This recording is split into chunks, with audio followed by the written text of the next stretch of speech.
Thank you for joining us.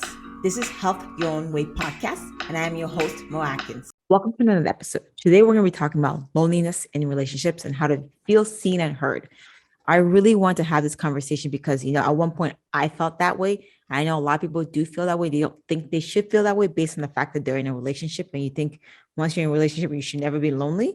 So my guest, Sarah, she's a connection consultant as well as a coach.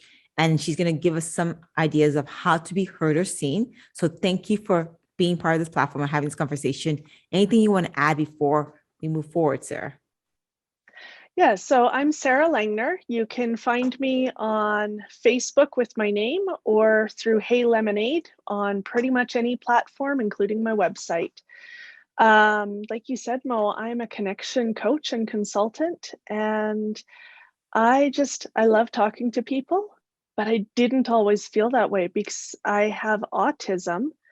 And so just like you, I felt lonely, but I felt lonely pretty much my entire life because I had no clue how to talk to people or how to receive their advances. I think honestly, a lot of people do feel like that. I just think people hide it better or they mask it. Like again, I said, they mask it with different types of personalities that can come off a little bit rude or shy. So I appreciate having this conversation with you. I know, you mentioned you have autism and, you felt lonely. I appreciate you sharing that because a lot of people, it's nice to know that, you understand where some people come from and even you may understand more than what most people experience, right? So for me then to use like, based on your personal experience, when you were in a relationship and you felt loneliness or even any type of relationship, what would you say and how did you get yourself to be seen or heard that you can share with us that we can try ourselves? So I think before I can really answer that, I need to talk about our perception. Okay. Because I think in my experience, as well as talking to hundreds and hundreds of other people, is that it's our perception of loneliness or perception of disconnection that impacts how we feel more than what the other person is actually doing or saying. Fair enough. Okay, I'm listening. So I've felt lonely most of my life. I've been married for 16 plus years. And in that time, there have definitely been years where I have felt very lonely. I haven't felt seen, I haven't felt heard, but that had nothing to do with what my husband actually felt or how he even tried to show me. So for instance, I was feeling stressed and overwhelmed with young children and him working all the time. So he'd come home and he would play with the children, he would cook supper, he would say, go out, have a coffee or something, go spend time with friends. He would give me a massage. He hates giving massages, but he would give me one. These are all things he was doing regularly. And yet I still felt alone. I still felt lonely in our relationship. And a lot of it was just my perception. It was me thinking, oh, he needs to fulfill all of my needs, even though he doesn't even know what half of them are because they're inside my head. They're not something I'm sharing because whether it's autism or something else going on in our lives, we have these things going on in our head and we're like, no, they should just know. They should know what I'm thinking. They should know what I'm feeling. And if they don't, that proves they don't love me. I'm listening to you. And while I'm listening to you, I'm going back to my past when I felt lonely. So it's more like, okay, you know what, Mo?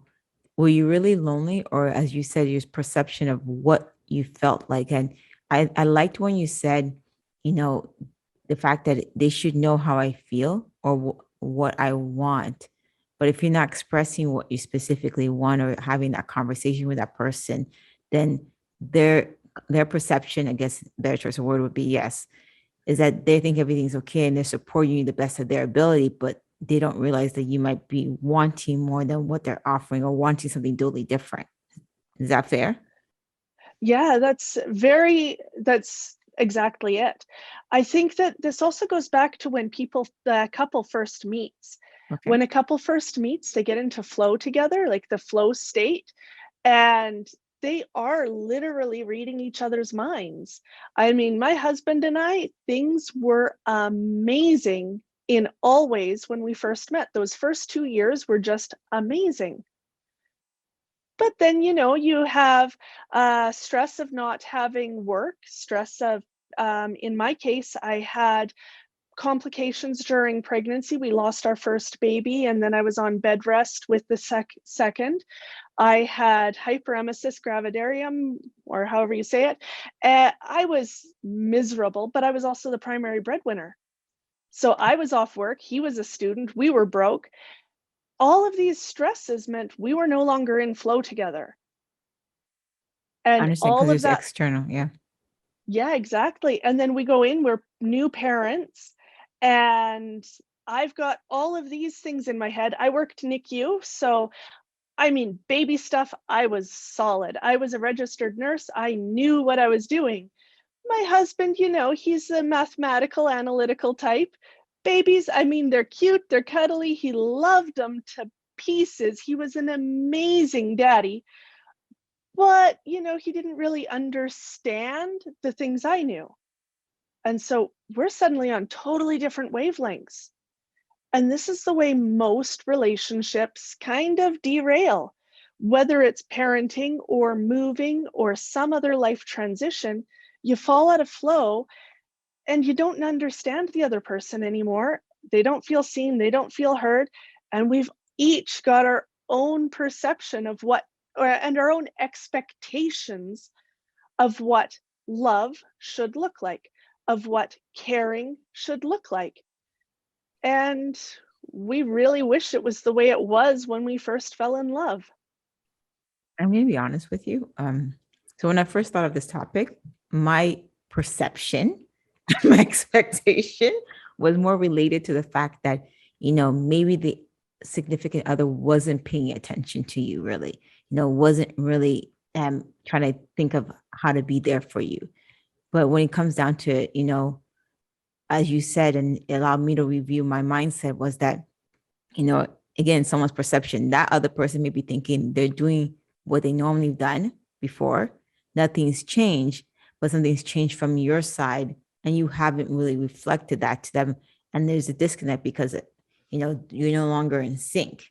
And that person's like, okay, everything's fine. But you're like, no, but then you're like, you should know everything is fine. But it's like, well, have you said anything to me? So I like what you said there because I think a lot of people that may be feeling that way, as you mentioned, it could be lack of communication, not really having that conversation with that person.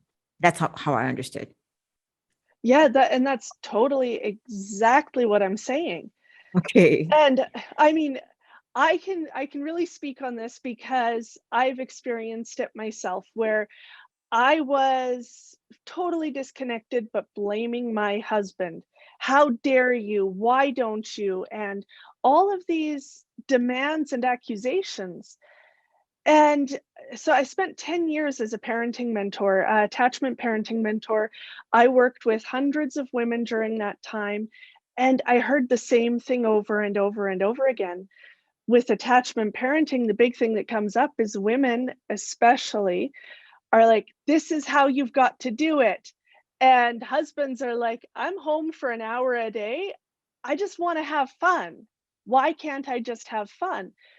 And so we're just always at each other because we have these different expectations and needs, and we're not communicating appropriately to understand the other person. And it's both ways. It isn't just the partner, it's us too. You disappointed me, Sarah. You've made me sad now. And I say this, I'll tell you why, Sarah. I'll tell you why. I had in my mind that, I was all okay. I thought I'm thinking not my current relationship, I'm thinking my past relationship. I'm like, you know what? I'm not just like, maybe you didn't talk to this person. Maybe you didn't communicate properly. And now I'm just like, oh God, maybe it was me. Maybe it was really me. But it's a good thing because I think it's gonna help me as a person realize that you know what? If you're feeling that way, you need to talk. So with my current relationship, I do talk to him. Like I'm very communicative because I don't want to repeat the same mistakes. But it allows me to like, I guess what the reason why I'm saying this is if anybody's watching or listening, right?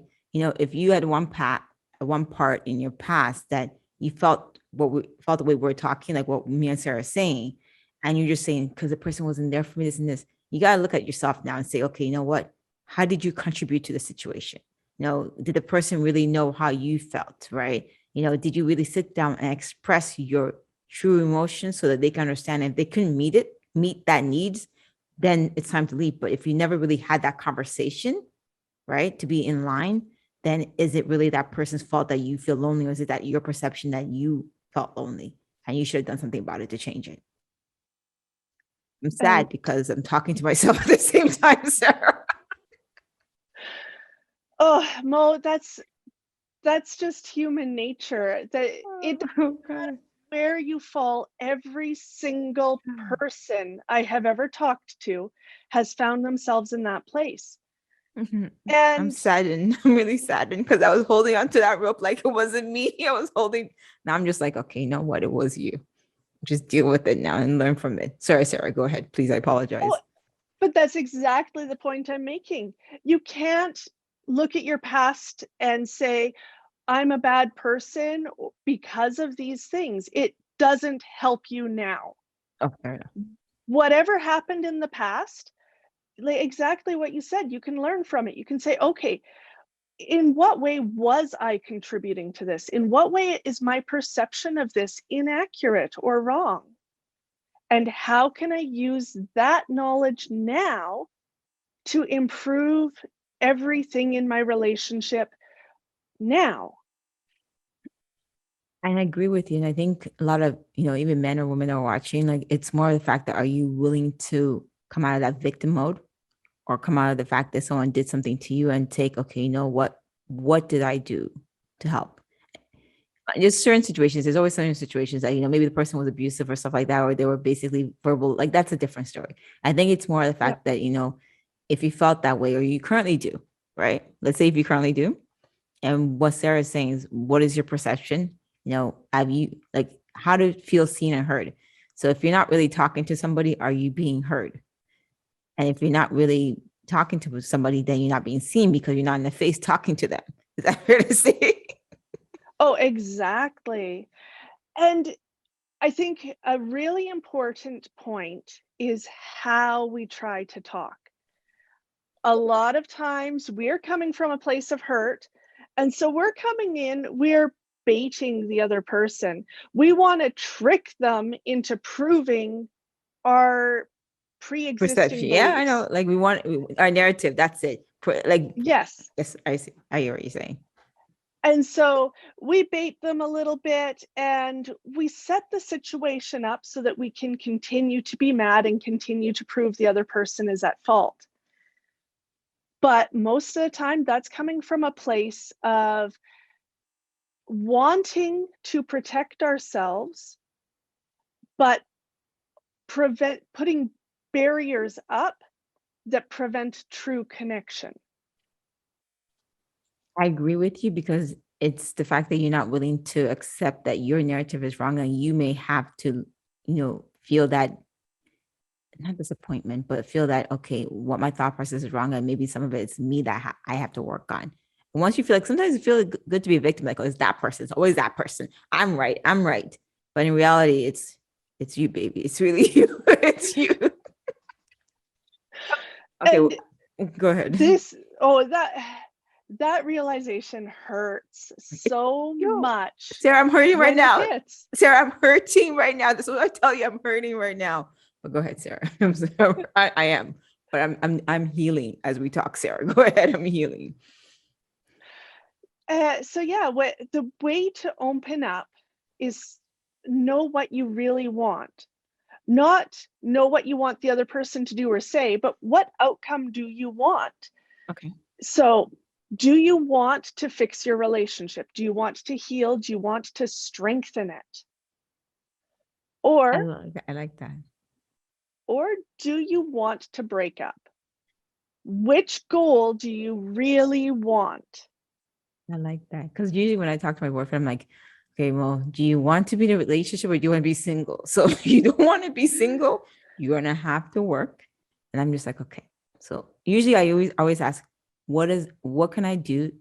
Or I ask, what is it? Where's the disconnect in a sense? Like I'm trying to understand why do you feel that way?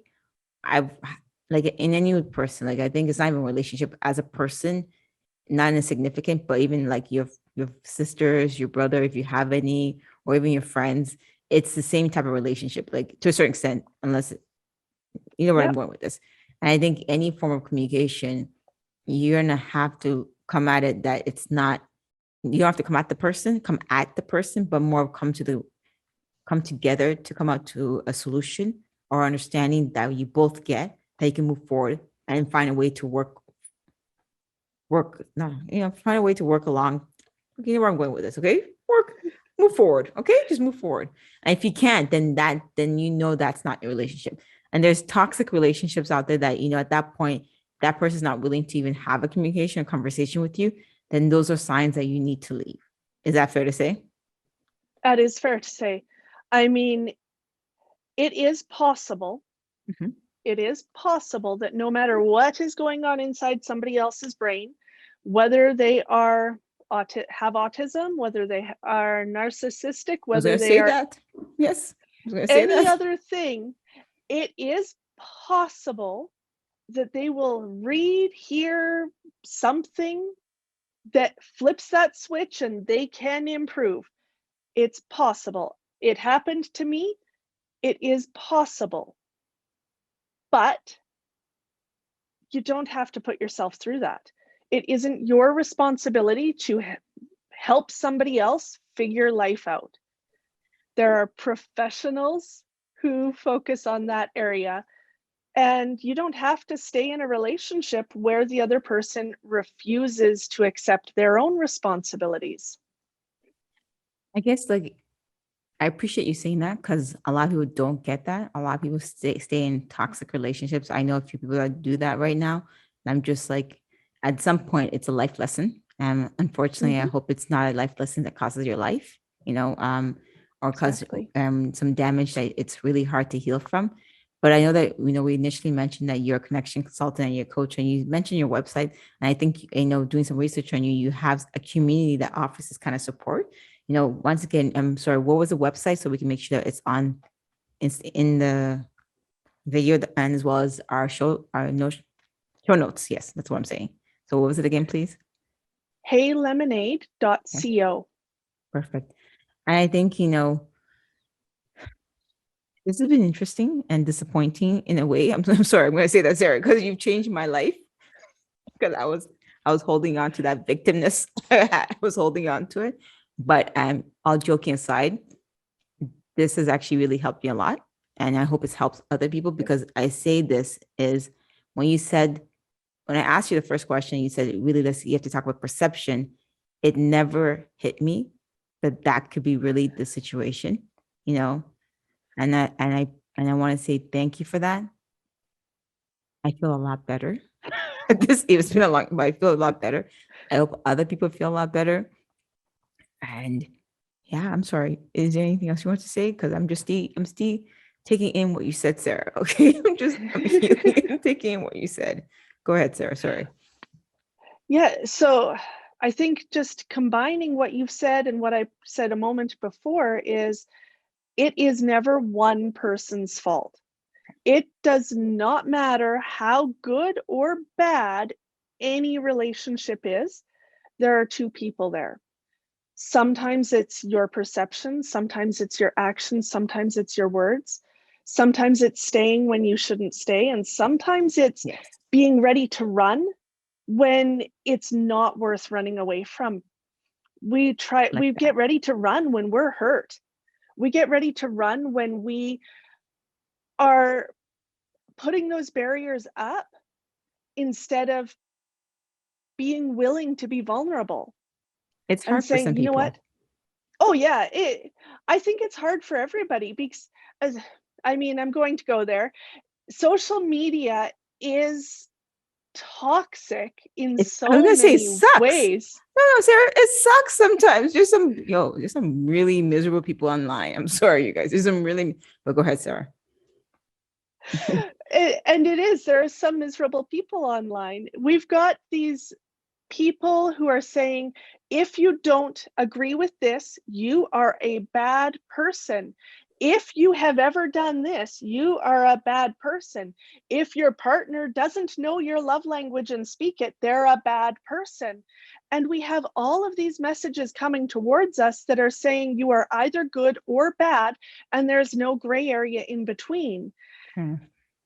And that's sitting here, that's telling you, not only does my partner do these bad things that makes them a bad person, but it also tells you if you open up about anything that is in between, is in the gray zone, then you open yourself up to being a bad person. And that's a level of vulnerability that is just way too extreme for almost anybody to face. 100%. And it is hard. Granted, let's step back. Social media could be also a good thing. Like, we're not saying, Oh, yeah. yeah, I want to make sure everybody's like, social media could be good because you get to connect to people. I would never have met Yep. you or talked to you. You get connect to people, you can learn from stuff. But you're right. And I also wanted to make a point that when you said, it's not only one-sided, it's two-sided. And you stated the fact that, at one point, you're going to have to take personal responsibility for your life. If you're not happy, Yep. if you're really not happy and you try to be vulnerable, you try to fix the situation, you staying there and trying to toughen it out, knowing the person's not really there for you, at that point, it's not that person's responsibility, is yours, right? Like you know what I mean? Like if you're not happy and you try to work the situation out, you try getting therapy, try to work, and they still don't want to be there for you, then you staying there, you're gonna have to accept the fact that you can't be mad at that person because you choose to stay there. You choose to be there. And because you choose to be there, it's now your, I don't know how to say this, but it's really not your problem. Like it's really not your problem. Like you can't fault anybody else but yourself. That's how I see it for me personally. Because you can disagree, but I think like if I'm in a relationship and that person's being miserable to me and I try to work it out and I still stay there, even though I know the person's not really there for me or doesn't want to be there for me, how am I supposed to feel like a victim or feel like that person's not there for me when I could have left a long time ago and found someone that's going to be there for me or heal? I agree. I Go agree ahead. with parts of what you're saying, Tell me.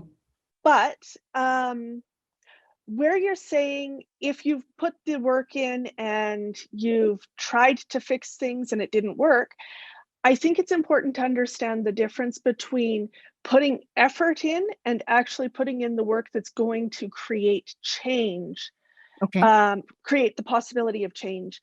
So, for instance, not exactly related to romantic relationships, but there was a woman I was talking with. She had a toddler who liked to take off and run away. And so I said, well, you got to start by telling the child what you want.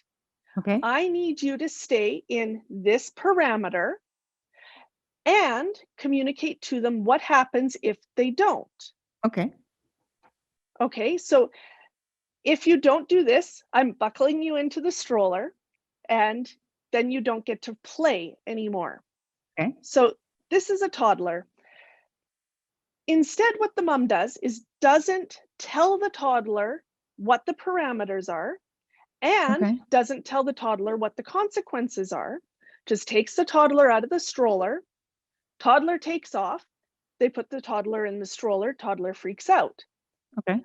But there was no information for this toddler to know what the expectations were or how to learn from this experience.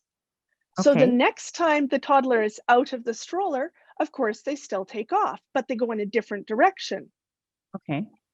because this is the scientific brain. If this didn't work, try something else. It's the same thing in a relationship. You or your partner is trying to connect in some way. So you do something, say something, but you don't get the response you want. So you try something else and you say, well, I've put the effort in. Okay. I see where you're going with this. but was it actually communicating the proper information? I see what you're saying. So I apologize. I get what you're saying, and I agree with you. That's where I'm like, when I say put the effort in, it may be very generalization, but the effort would be more of basically having that communication, making sure you have an understanding on both sides and sitting down, understanding, if this is not working, what we can do, or even getting support, like you seeing somebody that can help you Yeah. communicate effectively. I think, I appreciate you calling me out on that. That's what I meant. I'm sorry for generalizing, but in that case, yes, putting the effort could mean, okay, I bought him flowers and that's it. And that was your effort. But the effort has to be both parts understand the consequences, and you may be seeking help and you're trying to figure it out as one. That I agree with you, Sarah. Is that fair? Yeah, that's fair. So could I give a quick tip to Sure. open those communication? So what I find is one of the best questions to ask is, what about that is important to you? Okay. Whatever the situation is, like let's say your partner wants to go out and you're sitting here going, I really need you to stay in right now. Ask your partner, what about going out tonight right now is important to you? Okay. Start there. Once you know why it's important to them, then that gives you a chance to actually talk to them where they're at. Okay. Once you understand their perspective and they know you understand, then you can open it up and say, hey, I want to talk to you about what I need right now. Will you listen? Fair enough. I agree with. I like that. It's And more I trying to found understand. that, Yeah. yeah, Go ahead. I find that that creates extreme clarity and allows both people a chance to talk. If your partner won't listen, that gives you a huge clue as to where they are valuing you in the hierarchy of their day. Perfect. I like that. It's true, because even when I do talk to my significant other, I usually ask, okay, so what is it that, I'm saying, or what that's making you feel a certain way? What can I do to make it, I want this to be a two-way street. So tell me how you feel that what I said or how I said it may affect you. And I sometimes, look, I know I could be rude. I'm not gonna lie, Sarah. I can be rude. And sometimes, you say certain things. I'm like, what did I say that may have come off the wrong way that I need to adjust so that I don't come off that way? So you're right. Like, it's more of taking the time to try to understand. And once you understand your partner, then it's easier to communicate. And then they know that you care, and people could be more understanding. And if you understand your partner, then your communication style will get better. Now, before I let you go, Sarah, because this has been great. I feel like I've been in therapy. So I appreciate this, Sarah. I feel like I'm in therapy. What is next for you? What are you doing that we can, follow your journey, share and be happy for you? Thank you for asking, Mo. The big thing is I'm building my community on my website. It's a new social media platform where it's specifically designed to foster connection, bridging the gap between different ideas and ideologies. Oh, nice. I also run a connection coaching group program just to teach the tools necessary to connect with the people who matter to you, to yourself, and to your higher purpose. Oh, I love that. Congratulations. You Thank you. speak well. You seem like, I know that you said at the beginning this wasn't something for you. I think you found your purpose. You struggled and you went through that. So congratulations. I hope your community Thank you. grows, and anybody that wants to follow Sarah, we have our website details. Please feel free to reach out. I've grown in the past 30 minutes of having this conversation. So I think what you're offering, a lot of people do need, and I wish you all the best. Awesome. Thank you so much, Mo. I've really appreciated being on your show and getting to know you better. Thank you. We're glad to have you join us. Don't forget to subscribe, leave a comment, share with anyone that needs to be empowered and inspired, and don't forget to join us next week for the next episode of Health Your Way podcast. Have a good day, you guys.